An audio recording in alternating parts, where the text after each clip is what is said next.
Everyone. Our speaker for today has completed his residency training program in internal medicine at Metro Cebu Community Hospital in Cebu City and further completed fellowship training program in infectious disease at UPPGH and RITM. He was the past president of the Philippine Society of Microbiology and Infectious Diseases and is the current regent of the Philippine College of Physicians and member of several foreign clinical societies. Our speaker for today is the current chairman of the Adult of Infectious Diseases and Tropical Medicine Fellowship Program of San Lazaro Hospital. Let's welcome our very own Dr. Rontgene Solante.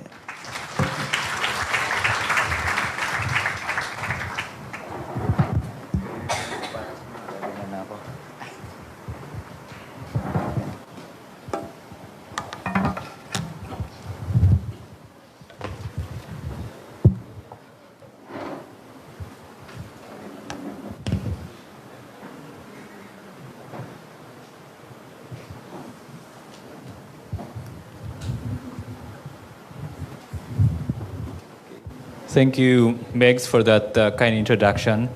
And first of all, we would like to thank also the medical staff for giving us this opportunity to give you the update on the novel coronavirus. And I think you've heard that we are in the news, no? And that information is part of a protocol of the Department of Health that they will always post those patients who came from China and visited a healthcare unit like our hospital so that they will be able to trace who are those potentially exposed to these patients. So it's just a protocol. Okay, anyway, so my topic for this morning will go through these important aspects and questions. And I know you have a lot of these questions, and hopefully we can finish this one. And the reason for this is we don't need to put fake news, okay? And obviously the Department of Health is really putting a lot of this information so that we may not be able to create panic in our community. Okay, so I'll start first with the timeline of the identification of this novel or new coronavirus. So probably you've heard that there were clusters of pneumonia in China, particularly in Wuhan, part of the Hubei province, among those patients who visited a seafood market. Okay? And it was until December 31 that they were able to really separate all those patients. And one commonality was that they present with the same clinical manifestation, which is initially an upper respiratory tract infection and then develop into a lower respiratory tract. And they did all the tests, but all the tests were negative for any pathogen. So they were wondering what it was. So that's why they call it first as the mysterious pneumonia. Now, it was only until January 10, 2020, when the first genome of the virus was released. Okay? And this is how it looks. So just focus on the red one. You know? So this is the whole phylogenetic tree of the coronavirus. So you'll notice that coronavirus is both a human and an animal pathogen. And the previous coronavirus that causes severe pneumonia are the SARS and the MERS-CoV. So when they did a viral genome sequence of one patient that was admitted in a hospital, they found out that the sequence was really similar to SARS-CoV. So probably some of you here were not yet here when SARS-CoV was, or we have an outbreak of SARS-CoV. We have 6 Filipinos infected with SARS before. 1 died, okay? A Canadian Filipino who was exposed in Hong Kong, okay? Now, as of January 27, this month, no, the WHO reported already 2,798 confirmed positive for the novel coronavirus. And if you look at the number of suspect cases, okay, this one, there are 5,794. And the total number of deaths is 80. So if you look at this, the number of deaths over the 2,798, the total mortality rate is around 3 to 4%. Okay, so it's not that high compared to your SARS. But what is alarming here is that there are already patients reported outside of China. And some of these patients, or more than 50%, came from China also. Okay? So that's why the WHO put the risk assessment as in China alone, it's very high. So meaning higher risk of spread. And then for the regional level, like Asia, no, kasama tayo, it's also high because we are at higher risk also of receiving patients or receiving Chinese nationals coming from different countries in Asia which may be exposed by this particular virus. So what is important here is that the lockdown in Hubei was done in January 18. Okay? So meaning nobody, from January 18 until now, nobody has left Hubei. Okay? So we'll have to count 14 days because until then, we can be safe that nobody from Hubei has gone out from that province and be able to infect other individual, no? I hope so that they were able to really lock down all the Chinese, no? Because if you look at some of our patients now, even there's a lockdown, there are still those who were able to leave that area of China. So the mortality rate is 3%. Okay, so this is the distribution of the different cases globally. And of course, since the epicenter of the transmission is in China, Hubei, then that is indicated there in the red color of the slides. And obviously, this is also the epidemic curve. You'll notice that from January 13 until now, there were a lot of cases documented, and this is primarily explained because of the availability of the test globally. Okay, so in fact, in the Philippines, just this morning, Dr. Tabora of our ITM texted me that we now have the confirmatory test primer, no, for the PCR for the novel coronavirus. So meaning we don't need to send the specimen for confirmation in Australia. So if we have a suspect or a PUI, we can coordinate with our ITM and have the test so that immediately within 4 to 6 hours, we can get the result. If the test is positive, then we'll have to decide whether we are going to admit it or admit the patient or refer the patient to a government referral center. Okay. Now, this is the number of countries. Okay. So you'll notice that there were 37, and I think the countries outside of China that has more than one positive for the nCoV is Japan, Korea, and then you have Singapore, Australia, Malaysia, and Thailand, no? Ang lapit natin sa kanila, no? Wala pa ang Philippines. Okay. Now, we go to the timeline of emerging viruses. So what is this emerging viruses? So these are group of viruses that has not been reported before, but causing enormous outbreak in different areas. So if we can remember, there are 3 of these. In 2002, the SARS-CoV. Then you have the 2009 H1N1 pandemic. And then you have the 2012 MERS-CoV, or the Middle East Respiratory Syndrome. And then now, the 2019 novel coronavirus. So I would just like to remind you that with SARS, this is how most of patients present with the pulmonary manifestations, the same as patients with any type of pneumonia. But if you look at the chest x-rays of these patients, it's really something that it's scattered all over, but there are area also that is not affected, but they always look very toxic, no? So the clinical, the chest x-ray may not be compatible with the clinical presentation. And then this is also one of the chest x-ray of a patient infected with MERS-CoV. So you notice this patient is also intubated.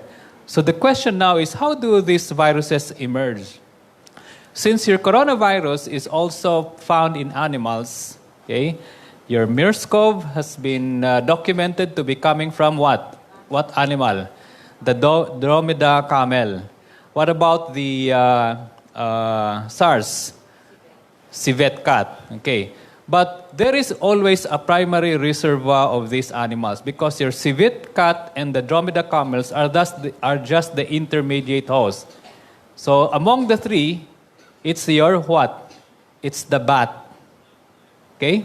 So the bat, no? So what causes the emergence of this virus? Jumping from an animal to human.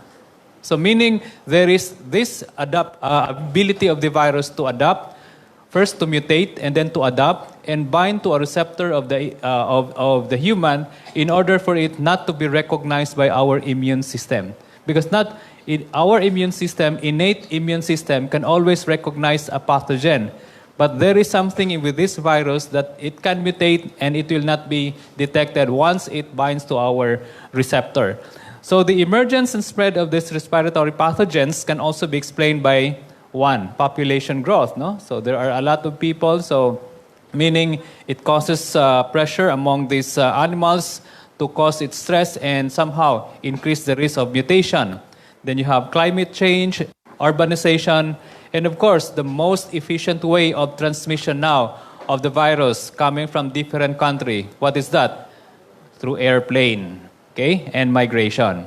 So this is how the map of China, and that is where Wuhan is located.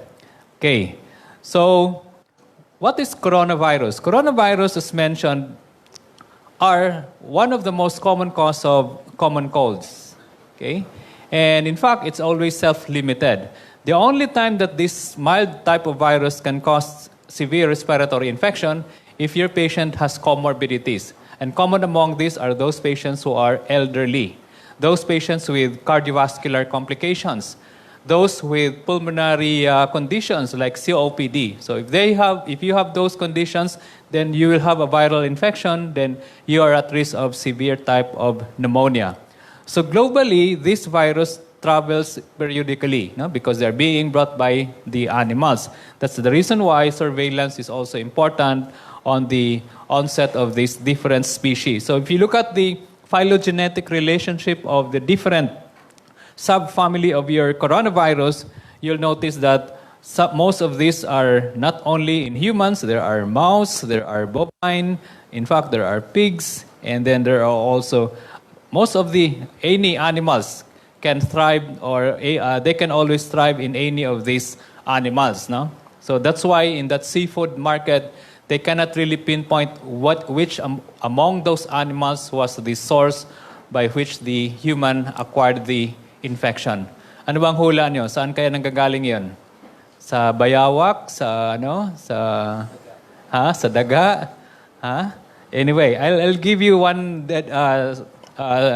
evidence kung saan nanggagaling yung novel coronavirus. So the beta coronavirus is the one that is where your SARS-CoV and MERS-CoV belong. No? So this is what we call the human pathogen.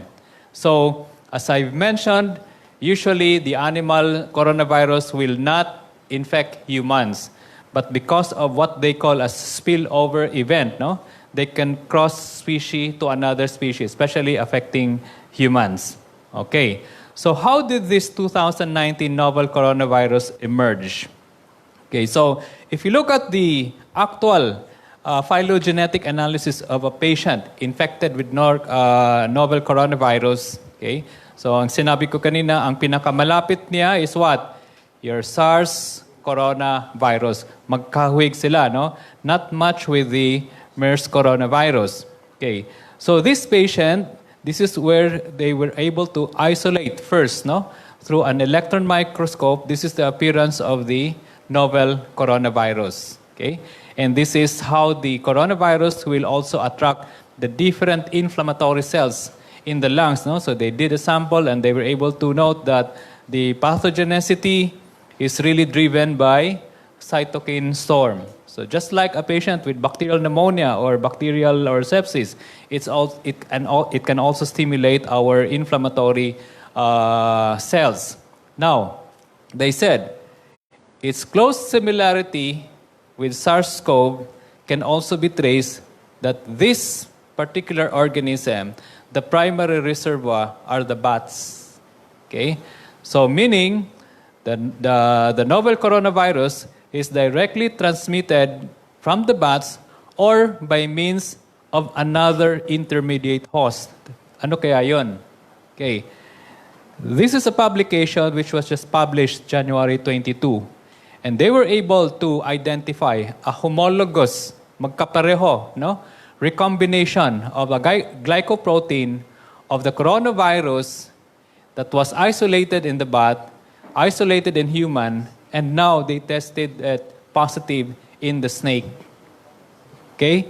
So the recombination occurred within that viral spike glycoprotein, and it suggests that the snake is the most probable wildlife animal reservoir. So nanggagaling sa bat, dumumi yung bat, kinain ng snake, yung snake hinuli ng tao, kinain ng tao ang snake, sana ngayon ang virus? Nasa tao. Now, supposedly, yung tao, infected, umuwi sa bahay, nagka-pneumonia, na-transmit sa another tao. So that's what we call a human-to-human transmission of a novel coronavirus. Okay, so how it is transmitted? So based on report, coronaviruses may be transmitted from person to person. Di ba initially, sabi ng China, there was no human-to-human transmission. No? So probably not to create panic yun. But we obviously would expect that they will really divulge the accurate information. Remember, during SARS, it took them 1 month before they gave us the actual data, how many were infected in China. Okay? It was only then when the Hong Kong hospital reported clusters of cases. So it was first the British who documented it, and then China was obliged to report that SARS-CoV was already present a month before it was being confirmed.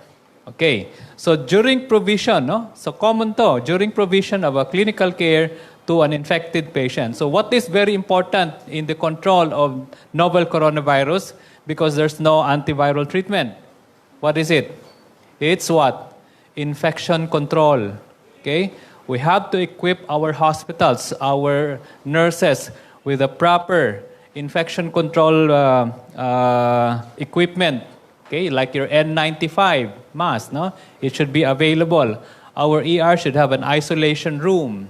Okay, I think we have to begin looking at possible triage area because we don't know, no? Like kahapon tumawag sa akin ang infectious disease consultant ng San Juan de Dios. Sabi ko, hindi nyo na yan matransfer sa San Lazaro dahil puno na kami. So they were obliged to admit their patient, no? Kasi puno na rin ang RATM. Okay. So transmissibility is very efficient. Why?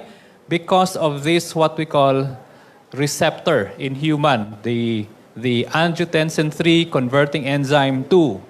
So what is the implication of the presence of this? Meaning, this is a virus that will not cause so much infection in the upper respiratory tract because this receptor is mainly found in the lower respiratory tract. That's the reason why that most patients who had novel coronavirus always develop a lower respiratory tract clinical manifestation. No? So it's a sign of lower respiratory tract, and usually the peak of transmissibility of this particular infection is not just sneezing. Okay, so they did tests on this and they found out that the risk of getting the infection is really through a larger droplet. Okay, because the droplet here is coming from the lower respiratory tract, meaning the higher risk of transmission will only be common if your patient has pneumonia. If it's just an upper respiratory tract, then it may not be as higher risk as that compared to those patients who have lower respiratory tract. Now, how efficient? So they did a modeling, okay? Can it sustain a human-to-human transmission? What is that sustained human-to-human transmission? If one is infected, another one is infected and develop the symptoms, can the second patient infect the third patient? The third patient can infect the third patient, the fourth patient. That is sustained human-to-human transmission. Okay? So they said one case can potentially infect between 1.5 to 3 to 4 patients. That's quite high, no? Because if you look at this, it's the same as patients with measles. Okay? Measles. Okay. So that's how efficient is the transmission. So that the transmission reproductive number now for this infection is more than 1. And that is why it is a threat. So high-level threat because of higher risk of human-to-human transmission. So this is the modeling that they made, no? So the highlighted red is they base it on the number of cases that were documented, and they will assume that on a particular date, after 5 days, there will be something like 4,000 number of infected. So what is the reproductive number? It could be as low as 2 patients infected by 1 person or 1 source, or as high as 3 to 4 person infected from a 1 common source patient. Okay, so that's how we usually compute the reproductive number. And in fact, China reported the first familial cluster of pneumonia associated with novel coronavirus, indicating person-to-person transmission. Okay, sorry for the small illustration, but I just like to give you an idea here that these are patient 1 to 6. Okay, they were from another part of China. Then when they visited Wuhan, the father went to the market. Okay? Nung pumunta na sa market, okay, nung umuwi na sila sa Shenzhen, doon lang sila nag-develop ng symptom. So the father was the first one to develop the symptom, and then comes yung mother, then the other children, and then the son-in-law. And in fact, some of these patients are not directly exposed to the father. No, yung isang anak niya na-expose yung son-in-law na-expose yung mother ng son-in-law, and then when they did a genetic analysis, it's the same virus that infected the father.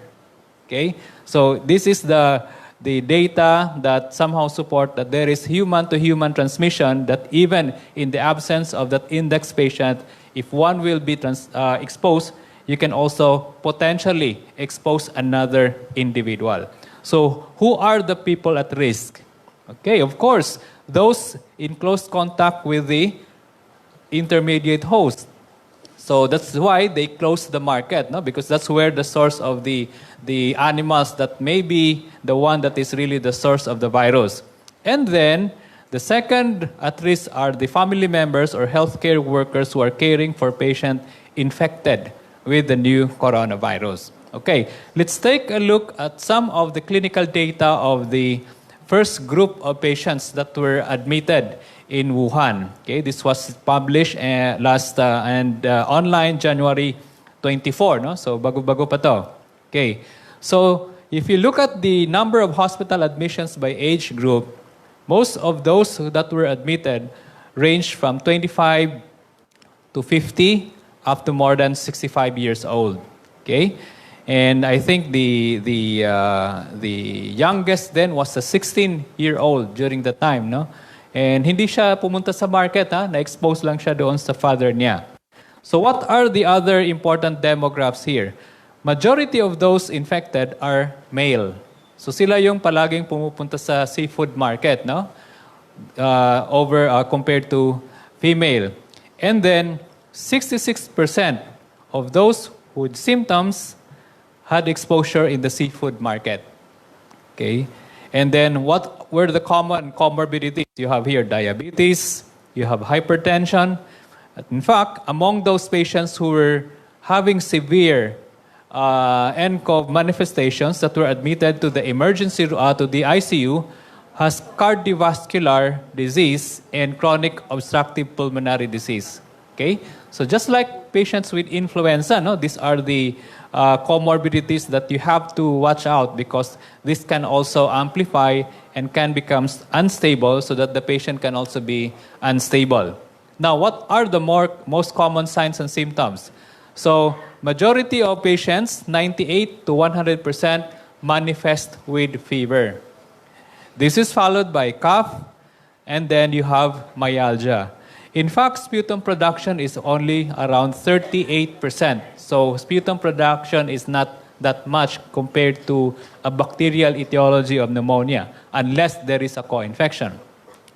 Now you have more patients with dyspnea and respiratory rate of more than 24 for those who were admitted in the intensive care unit. No? So this is understandable.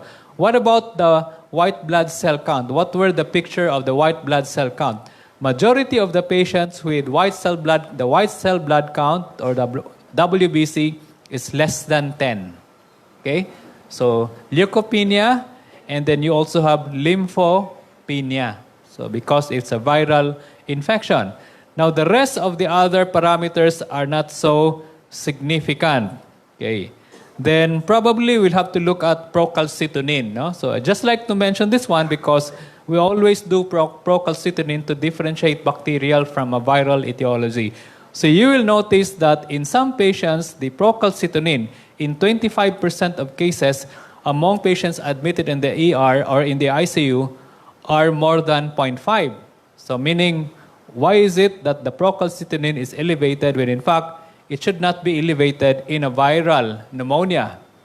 Okay, the answer then is that these are also the patients with co-infection with a bacterial pneumonia. Okay, so meaning it's not just viral pneumonia. They also have streptococcus, they have Klebsiella, they have Haemophilus. So in our treatment for these patients, it will always include a viral, an antiviral, and an antibacterial treatment. Now, they did CT scan. So this is very important also. Now, this is a 40-year-old man. When they did a CT scan, so magtataka kayo, bakit hindi chest x-ray? Sa tingin nyo, bakit kaya? Because in viral pneumonia, most likely some of these chest x-rays, especially for the moderate viral pneumonia, it will not give you a significant finding. Okay? Unless there is already consolidation. But let's take a look at this one patient, 40-year-old man, bilateral, multiple lobular, and subsegmental areas of consolidation on day 15 after the onset of symptoms. So these are the consolidation noted. Another patient, 53-year-old woman, ito, the chest x-ray of this woman is negative. There were no infiltrates. But when they look at it in the CT scan, it revealed a bilateral ground glass opacity. So what are your ground glass? This is a sign of inflammation, interstitial inlocation, which is really characteristic of a viral etiology, although in some bacterial it can also be present. Another patient, 53-year-old woman, look at the CT scan. It seemed like normal, no? Okay, because it only revealed a ground glass opacity. Okay, so for us clinicians, we have to be observant about this, no? Because if a patient looks like toxic and the patient's appearance is compatible with the physical examination or chest x-ray, and we suspect that there is viral pneumonia, then it would also be prudent that we can get additional imaging study for us to determine the extent of involvement. Now, they also did some inflammatory markers. Now, what is the importance of inflammatory markers? This is for future treatment. If you'll be able to identify specific markers, inflammatory markers, this can be the target of treatment. Okay? So they did made an assay, and they found out that there were like 8 inflammatory markers that is quite unique among those patients who were admitted in the ICU. So these are what we call indicators of severity, inflammatory markers. Okay. Now, what are the complications and outcomes of those patients? Of course, ARDS. 85% in patients who were admitted to the ICU developed ARDS. Okay? They did also serum viral load of the coronavirus, and it's also elevated. And then most of the complications also, aside from ARDS, you have an acute cardiac injury and secondary infection. Okay? So that's why you'll notice they give antiviral treatment in the form of oseltamivir. They also gave antibiotic treatment to cover for gram-positive and gram-negative. And in fact, some of the clinicians even use corticosteroids, okay? Especially for those admitted in the ICU. And probably it's because of the ARDS. So what were the outcome? So in all patients that were documented, the mortality rate is 15%. No? So meaning admission rate is very high among this group. They also have a higher risk of mortality. And among those admitted in the ICU, 38% mortality rate. Okay, so that's how high the mortality is. So how did they made a recommendation once they will discharge the patient? Since this is a highly contagious viral pneumonia. One, the patient should be afebrile for 10 days upon the last documentation of fever. So ganun kataas, no? Because we want to make sure na pag lumabas siya, wala na siyang virus na dinadala, di ba? Second, there should be viral clearance in the respiratory sample. So when you do a viral load test, the viral load of the respiratory samples should be 0. Okay, so that's why in the protocol later on, we'll mention every patient that will be admitted, you need to get a viral load sample of the respiratory every 2 to 3 days. So you'll be able to monitor at what point in time nagzi-zero na siya from baseline, the second day, on the third day, or the fourth day, so that you'll have an idea when will you be able to discharge this patient. So, similarities. There are a lot of similarities with MERS-CoV. Okay, but there's also a unique finding among these patients. These patients with novel coronavirus will present with very few upper respiratory tract manifestation. Okay? And in fact, rarely they develop intestinal signs and symptoms. Remember, during SARS-CoV and MERS-CoV, there are patients who did not present with respiratory symptoms, only diarrhea. Okay? And when they did the blood exam, they were positive for the SARS-CoV and MERS-CoV. But in this data, they did not elicited any intestinal signs and symptoms secondary to the novel coronavirus. So what were the recommendations? Okay, so when you are in the hospital taking care of patients with novel coronavirus, they strongly recommend airborne precautions as much as possible. Okay, you have to have a negative pressure room, and then your N95 should be fit tested. Pag nag-fit tested ka, hindi lang yung gaganon mo siya. There's a machine to do that, no? If you are wearing the mask properly. Okay. Especially for the healthcare workers, no? So the healthcare workers who are monitoring the patient, who are taking care of the patient, should also be monitored for the first signs and symptoms, because once they develop the first signs and symptoms of a possible novel coronavirus, then they should also be isolated and quarantined and be tested. Okay? And the third one, as soon as possible that you recognize that that patient is a person under investigation, then you have to test them so that you will know if they really are positively confirmed with the novel coronavirus. Now, steroids. Is there a role for steroids? In the WHO recommendation for MERS-CoV and SARS-CoV, there's no role for steroids. Why? Because steroids will only delay the viral clearance. No? So even with the fact that they were able to elicit that the responsible mechanism of sepsis among this patient is the cytokine storm, they still discourage the use of steroids in patients with novel coronavirus infection. Okay? Until such time that we'll have a good evidence that it is beneficial. What about antiviral treatment? There's no antiviral treatment for the novel coronavirus. Okay. This is a new publication in the New England Journal of Medicine, okay? Just to give you an idea that among those at risk are really the elderly. So if you notice, this is the X-ray upon admission, and this is the X-ray upon intubation, and eventually the patient died, okay? And in the history, the patient is a frequent visitor to the seafood market. So they said it could be a multiple exposure. That's why the patient developed a more severe form of your novel coronavirus. No? So this is also the cytopathic effect that was documented in the blood of that particular patient whom they isolated the novel coronavirus. Okay. Now, I'll go through this very fast because this is quite very technical now, the infection control guidance. I would just like to emphasize what is very important in our setting. So currently, this is the infection prevention and control that we are following. All the hospitals are following. Okay?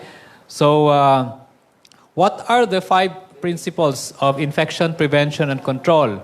1, early recognition and source control. Anong ibig sabihin yan? We have to have a triage area so that patients whom we suspect na pumasa doon sa criteria can be classified as a person under investigation, and then we'll have to do source control. Paano yun? If we don't have the capability to admit these patients, then we have to coordinate the transfer of this patient by calling the DOH. No? So alam ni Christine yun, yung kausap ni Christine. So we now have a contact. Anybody, if you have a PUI in our emergency room, call DOH. DOH will decide when to transfer, how to transfer, sinong susundo ng pasyente. Okay? The only thing that we do, kung stable ang pasyente, put him in the isolation room.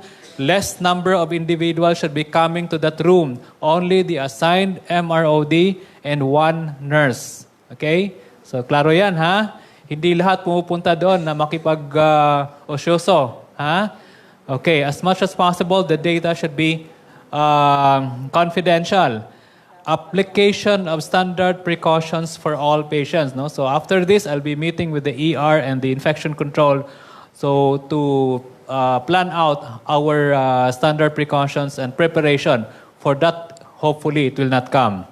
And then we have implementation of empiric additional precautions in the form of droplet and contact precautions, then administrative control, environmental and engineering control. No? So the Department of Health advise all hospitals that you have to have a clinical triage. Okay? And I think our area here is really vulnerable because we have a lot of Chinese residents and employees just across the street sa MOA. No? Okay, so siguro yung mga doctor, probably I would advise wear surgical masks. No? Now, these are the standard precautions that we will be employing in our hospital. Okay, so we'll be putting, especially the presence of, we have to be prepared. No, we have to have a personal protective equipment. No, I'll show you how this PPE will look like. No, so a triage. These are some guidance. You put a medical mask to the patient upon arrival. Okay. And then the nurse that will be taking care of the patient should maintain a 1 meter distance from that particular patient. As much as possible. Okay?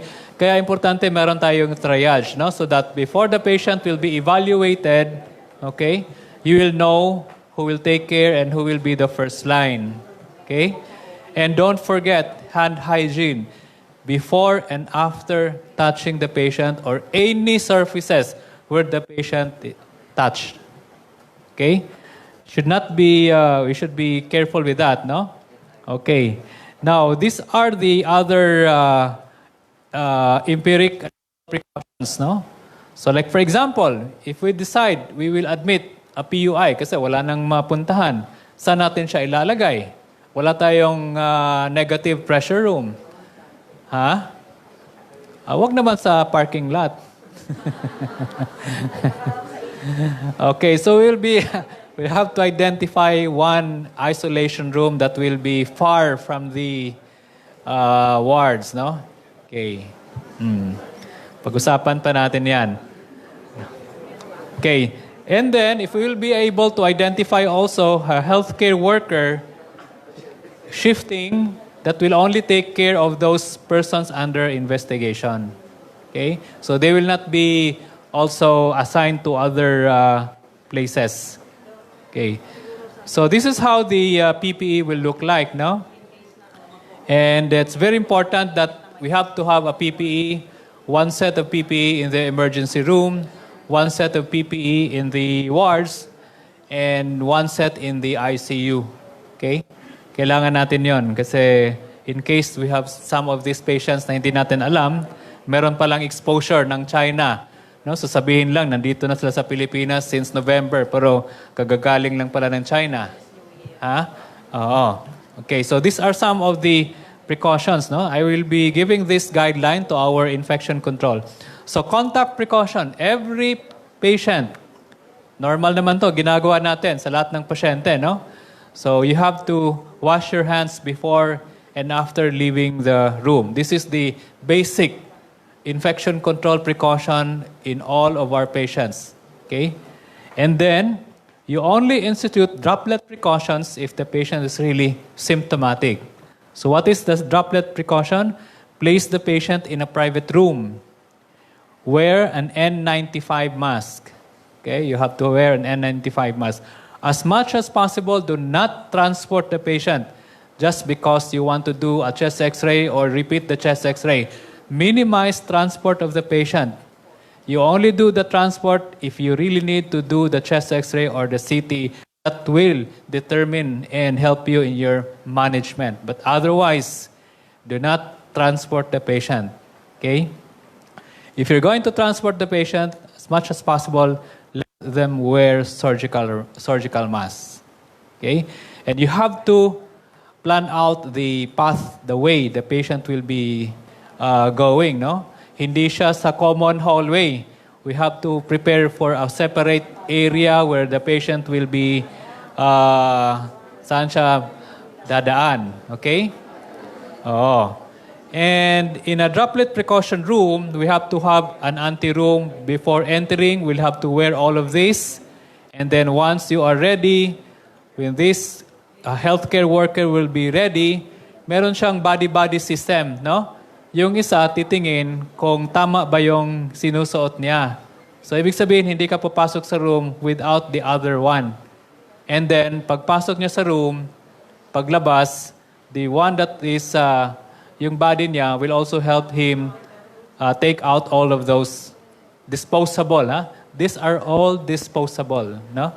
Okay, so wala kayong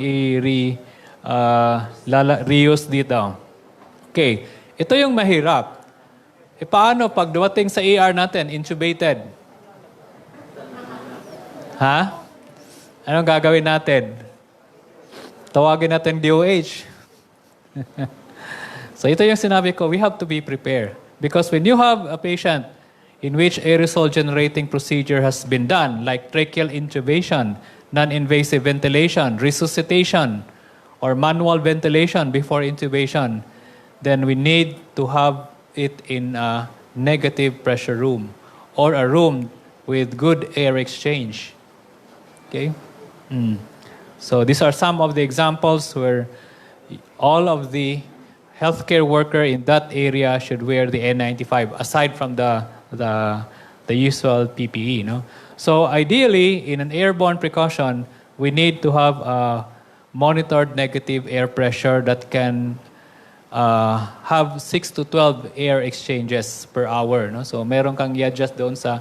Marami ng mga portable ngayon na mga negative pressure rooms that is applicable to one room. No? So in fact, there are big hospitals who bought that, no? 1 or 2 rooms with a negative pressure machine. Okay. Now, so this is the equipment that we need to check in our hospital, the N95, the gloves, the full eye protector, and the impermeable gown. This is disposable, okay? These are all disposable. And then you have the head cover, okay? And then the cover of your shoes. So it's really, ang tawag niyan, hindi na siya, it's a cover all, no? Cover all na PPE. Okay. So, what else? Clinical management. I'll just go through this, no? Kasi these are mainly very detailed on how to manage them. Okay, so triage. In the triage, it should be a nurse with a doctor. Why? Because the doctor will reassess or will properly assess the patient based on disease severity. If the patient has moderate or severe illness, because the sooner you can institute measures also like IV fluid, antibiotic, or pressors, no? Higher risk of survival, higher rate of survival. Okay? So that's important in the triage. And then droplet precautions, contact precautions, and airborne precautions. Oxygen, early supportive therapy, that is also part of that. And then management of ARDS. Okay? So the emphasis here said the WHO do not routinely give systemic corticosteroids for treatment of viral pneumonia. So there are 4 very important things that we need to remember when we have a patient with severe viral pneumonia. First is fluid resuscitation if the patient is hypotensive. Second is maintain oxygenation. The third, you give broad-spectrum antibiotics because 1/3 to 1/2 of these patients may have also a concomitant bacterial component. And then, aside from fluid, if the patient continues to be hypotensive, then you have to administer vasopressors. So they emphasize here, no? Understand the patient's comorbid condition. So ibig sabihin, you have to extract, are they on antihypertensive drug? Are they on maintenance steroid for their COPD? No? Because these are aspects that you also have to address because these are patients with a very poor prognosis when they have this severe pneumonia. Okay, this is vital, no? So we will also teach our resident how to collect specimen. Okay? So pag itawag nyo na yan sa RITM, sasabihin ng RITM, you collect 2 specimens, the nasopharyngeal swab and the oropharyngeal swab. Okay? For those intubated, you have to collect the endotracheal aspirate, no? Aside from the nasopharyngeal swab. Okay? So they will be bringing transport media, and then they will run the test for free. Okay?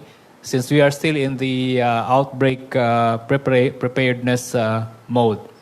So ito lang, no? If the scenario comes that we will be treating patients here with novel coronavirus, the one very critical part here is the infection control. Okay? Or the resident will be collecting the specimen every 2 to 4 days, no? So that's a risk also. So when you will be collecting specimen, you will be in full PPE. Hindi lang goggles, you have to have a face shield. Okay? So that's another aspect of infection control. Okay?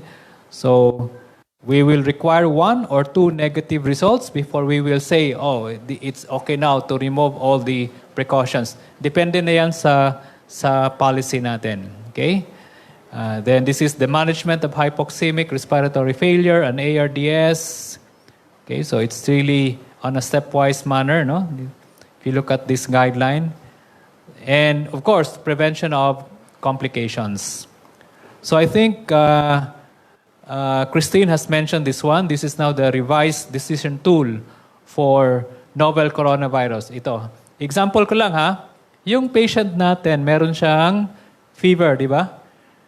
Christine, may fever, no? Tapos meron siyang cough. Then meron siyang history of travel to Hubei. But we don't know kung meron siyang history of exposure to another patient. So, maski negative to, okay, sige, lagyan natin to ng negative. Dito siya. Plus, plus, plus, minus. So, anong gagawin? Kung nakita siya sa hospital, ito yon. Complete the case investigation form. Trained hospital staff collect specimen and must be collected upon admission and after 24 to 48 hours. And then coordinate with the regional emerging infection surveillance unit for reporting and transport of specimen. And look at this, manage PUI accordingly. So kung kaya ng hospital, pwede natin i-manage. Pero kung hindi natin kaya, sasabihin natin. So ang tanong ko, kaya ba natin?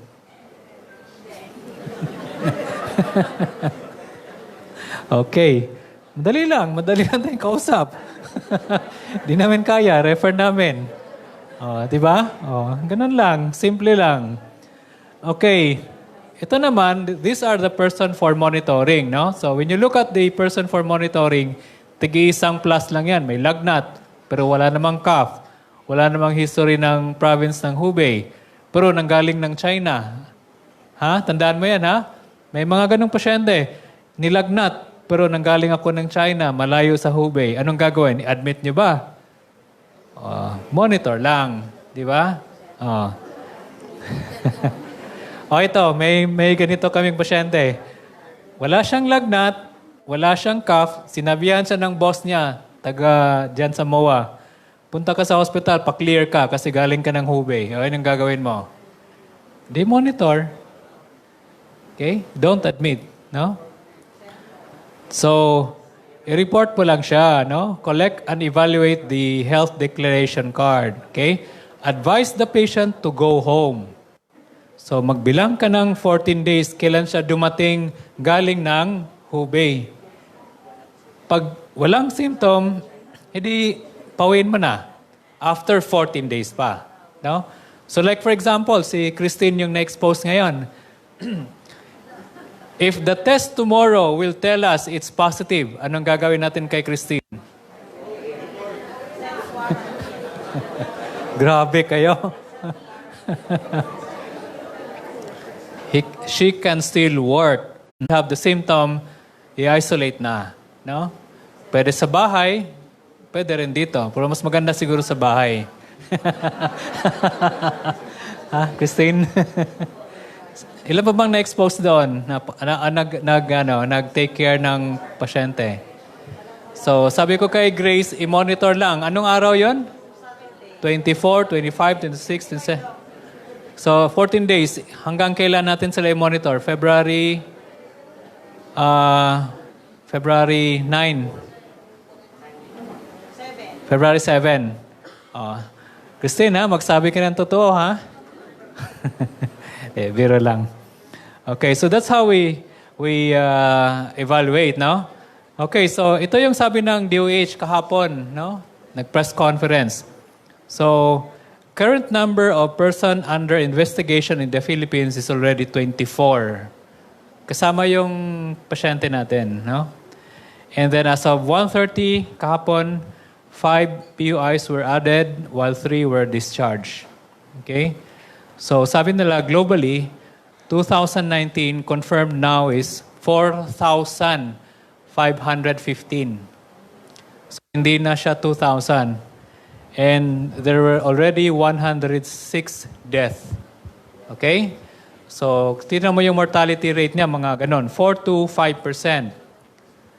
Now, ipapaalala lang natin na kasi mayroon nagkalat sa website daw or sa Facebook na maski walang symptom, nakakahawa, no? So there's no evidence, di ba? Sabi ko kanina sa slide, no?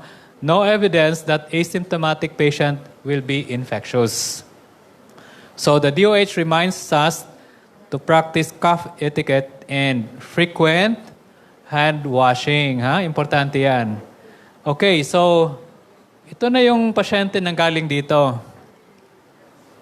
Ito yung x-ray niya. We don't have a baseline chest x-ray dito, di ba? Okay, good. So ngayon, the patient is still febrile. this snake, no? Pero hindi pa naman intubable. So when we send the specimen last Monday, kasi Saturday kasi yon, holiday, the result of the fast panel test, no? This is an RT-PCR. Positive siya sa Streptococcus pneumoniae. So meron siyang pneumonia. Secondary to Streptococcus pneumoniae. Pwede naman, di ba? Ganitong infiltrate, di ba? Pwedeng Streptococcus. Tama ba? Ang confounding factor, positive din pala siya ng influenza B. See? The viral influenza. No? So, since seasonal influenza, this month in China is also a season for influenza. So, dinala niya yung influenza dito sa Pilipinas. Okay? So, good luck na lang kung sinong nahawaan noon, no? Of course, meron siyang girlfriend. The girlfriend is also positive for influenza B. The girlfriend is also now a person under investigation. Okay. Now, luckily, the girlfriend was negative sa coronavirus. Okay? So, wala siya. So, we are now waiting the result. So, anytime tomorrow, we will have the result of the novel coronavirus of our patient. Okay? So, please pray na sana negative para wala tayong problema. Or this will be the first patient in the Philippines that will be documented to have the novel coronavirus. Okay? Masastaring na naman tayo dito na ang Mamsi nanggaling dito. Okay.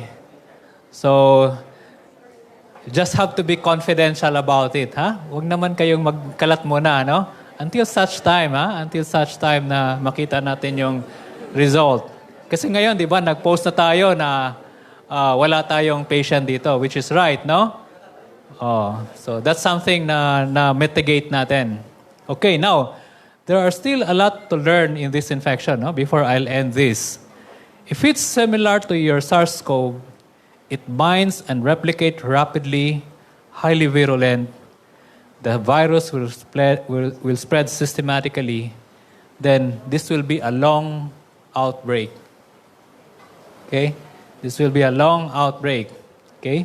Kasi nanggaling sa China eh. So, di ba? Ang daming infected nito na who traveled also outside of China. Okay? So anong gagawin? For now, optimize public health measure. Okay? Cover your mouth. Then if somebody is coughing, you cover your mouth, you protect yourself. And then if you are symptomatic, go to the nearest hospital. Okay? So the success in the control of MERS-CoV and SARS-CoV is not because of an antiviral. Because until now, we don't have treatment for that. It's really the reduction of the transmission. Reduction of the transmission of the human to human. Because that's what the problem now. It's not the animal to the human. Nakapasok na yung virus sa human. Wala na tayong problema sa animal. No? So it's in the transmission from human to human will be very crucial. So this is the WHO strategic objective for this response. Okay? Identify, isolate, take care of the patients, identify, reduce transmission, address crucial unknowns about severity, treatment options, therapeutics, and vaccines. Okay? Huwag kayong magkalat na meron ng gamot. No? Meron nang narinig nga sa Facebook daw na meron ng treatment ang novel coronavirus. No? Okay. Counter misinformation. So kung meron man kayong makikita sa mga Facebook nyo na ito yung nababasa nyo, tapos hindi naman nakikita natin sa source natin ngayon, sa lecture, then you can give the correct information para hindi na siya kakalat. No? Sabi ko nga kay Dr. Lamadrid kanina, mas mabilis pa kumalat ang chismis kaysa virus. No? Oo. So, minimize social and economic impact through multi-sectoral partnership. So, with that, thank you very much for your kind attention. Okay.